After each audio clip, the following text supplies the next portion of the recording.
Hey guys, it's Lita. I hope you're all amazing. And if you are not, I hope my video puts a smile on your beautiful faces and makes you laugh. Well, this is not the usual video, as you can see, because this video is a very special one for me that I decided I wanted to make in the spirit that it will be summer. Here in Australia in December. Oh my god, I know that sounds super weird, doesn't it? That it's cold everywhere else, but here on the southern hemisphere where I am, it's going to be summer. So yeah, imagine what a warm Aussie summer is like. And because of this is the reason this video is happening. And this video is coming from very much a personal place.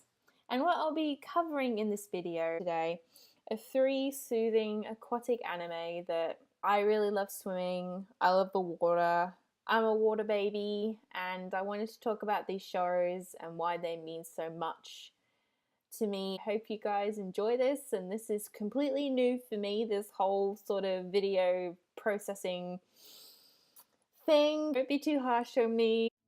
水は生きている。ひとたび飛び込めば、そいつはたちまち牙を向き襲いかかってくる。だけど、恐れることはない。First series I'll be talking about is a very well-known one. Very well known for its fan service, which most people think it's just for fan service. And the show, of course, is free.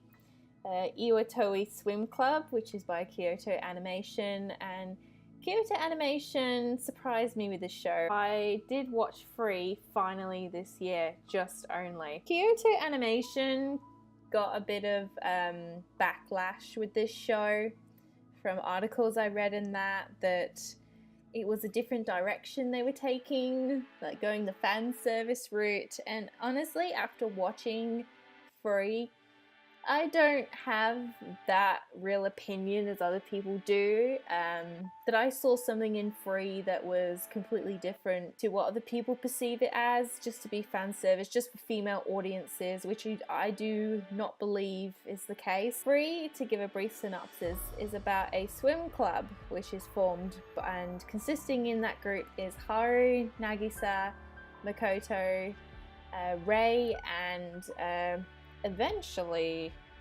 Rin. Rin is best boy, just throwing that out there. The story follows the friendship of these boys, but mainly the friendship part comes with Haru and Rin. Between them two, there's a little rift between them through the course of season 1, because there's also a season 2 and there's going to be a season 3. Isn't that exciting? I'm so excited for that. And yeah, there's a rift between Haru and Rin, and that causes friction between the boys. That's when Makoto, Nagisa, and Haru and a new member they bring to the swim club, which is Rei, and it's about their bonds and their friendship. It's not just about swimming. Honestly, Free only covers a very small fraction that is actually about swimming. The show really focuses on the boys' friendships and their bonds, which is what I first loved when I first started watching Free. And what I found I really connected with first is actually Haru. If he can't swim freestyle, he won't swim at all.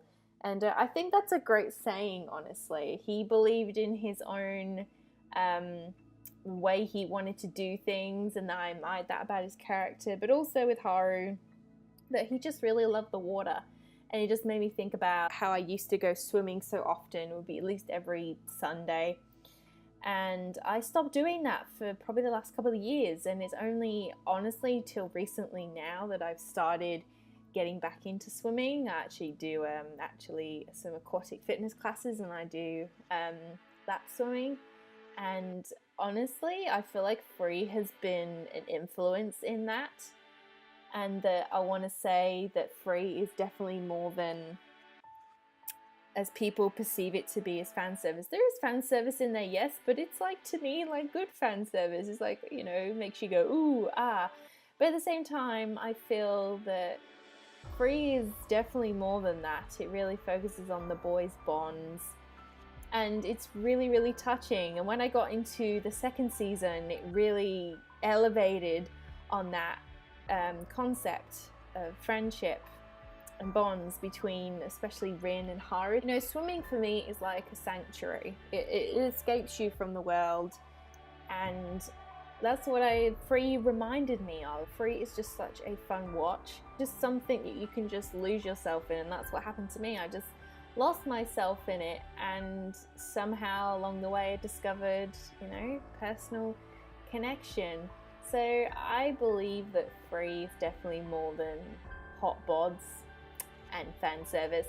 Not saying there's nothing wrong with that, but it has definitely become something that I feel I can rewatch for the future at any time, and it just makes me smile, honestly. The next aquatic series that I will be talking about is one that was my favourite last year in 2016, my favourite anime of last year, and also it was one that led me to have a new appreciation for the slice of life genre. I hadn't planned anything around the time it aired in the summer season last year. I hadn't planned to watch anything, but the show completely piqued my interest. That it was about diving, scuba diving, because I don't know any anime that's actually about scuba diving. And the synopsis of Amanchu is about a girl named Futaba. She moves to a sort of country seaside place, and Futaba is someone that is full of a lot of anxiety and unsureness. She has like no real dreams or ambition. She's just kind of in this stalemate in life right now, and that completely changes when she befriends Hikari, that has a love for scuba diving, and Hikari ends up getting Futaba to try actual scuba diving, and they join the dive club at their school. And then there's the teacher that's the sort of head of the dive club, which is, we'll say, Mato, Miss Mato, we'll say. Oh god. It's about the everyday goings of this little group. I never expected to love Amanchu as much as I do. I've talked about it like no end on my blog. I have to give JC staff credit for their very picturesque aquatic scenery. It was something visually beautiful to look at, and yeah, gotta give them credit for that. And Amanchu was something that I really enjoyed watching on the weekly basis. It was something so simplistic and serene, and that's how I would describe Amanchu. It's very serene, and it's just really nice to see about the two main characters which really stole the show, which are Futaba and Hikari. Hikari is a very upbeat, high energy. Her little wacky faces were something definitely to laugh at, they were. And she was a great influence on Futaba. Futaba really started coming out of her shell because of Hikari, and I liked and resonated with that with Futaba. I think a lot of people do. Anybody with anxiety and that Futaba didn't like change, and it was really great to see, but at the same time I really just loved it when we got to the bits with all the sea scenery. It was exciting, and it made me think about the last 3 or 4 years. There's this place where I haven't been for a while now, but there's this really beautiful reef that I would go swimming in, and it's just under a jetty, and there's always so many schools of fish around, and the fish follow you, and it's in a beautiful place. And I discovered that through a certain group of friends, and watching Amanchu definitely made me think about that again. Just like Free, it for me is about my love of just swimming in general. So Amanchu took me back to that place, and I haven't been to that place for a fair while, but at the same time it made me think about that. Amanchu, at the same time, as I said before, it made me have a new appreciation for the slice of life genre, because a few years ago I was not a fan of the slice of life genre, and just of how easygoing it was, and it was just my jam, honestly. Amanchu was my jam. And it's something that reminds me that I really love the ocean and the sea, and I guess I have always wanted to give scuba diving a try, but the show is just something that you can just chill out to, and you can just even go in just blindly and just really just, flow with it. So if you ever end up watching a Manchu, just flow with it, guys. Flow with it, because Manchu takes you to a peaceful, serene place. The final show I will be talking about is one that is very special to me, just a tad more than a Manchu and free. And it was only not last year, the year before is when I first watched it, and I was completely blown away. It was something that was my jam. A lot of these shows I'm talking about are my jam. Nagi no Asakara, or A Lull in the Sea, and that is by PA Works. Is set in a world where there is this rift between the sea people and the land people, and focus is on a group of middle schoolers, which are Monica, Hikari, Sugumu, Kaname, and Chisaki. Cutie Chisaki! I love Chisaki.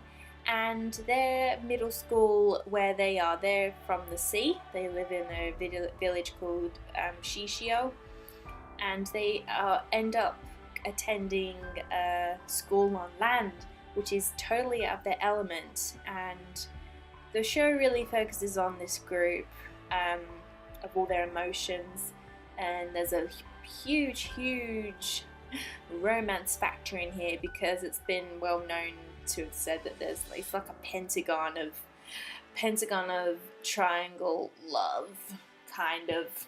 It's not a love triangle, it's like a pentagon love thing in the shape of that, because there's so many people that like each other, and there's just all these things going on, and oh my god. And Saqqara completely entranced me right from the get-go, like right from episode 1. I loved how the sea people breathe underwater, is through a ability called I think it's Enya, or that's how you say Enyo, and that gives the sea people the ability to breathe underwater. And first off, that just made me think about how much, even now I would love to, be able to breathe underwater. But when I was a kid, that was something I loved. You know how you imagine yourself as like the Little Mermaid, Ariel. I was one of them children, and yeah, just being able to breathe underwater would be amazing. So I loved that was part of the world of this sea village. And the best thing that's known about Nagina Saqqara is probably the animation, because this show is where I again grew a new appreciation for PA Works. PA Works just knows how to make some really gripping, emotional shows, I tell ya.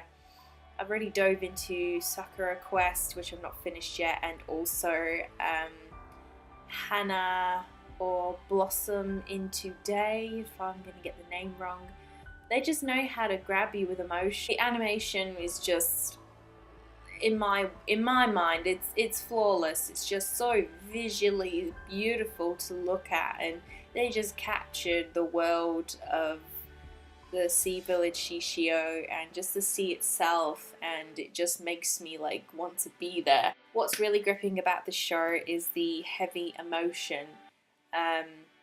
Just the group of Hikari, Monica, Chisaki, Sugumu, and Kaname.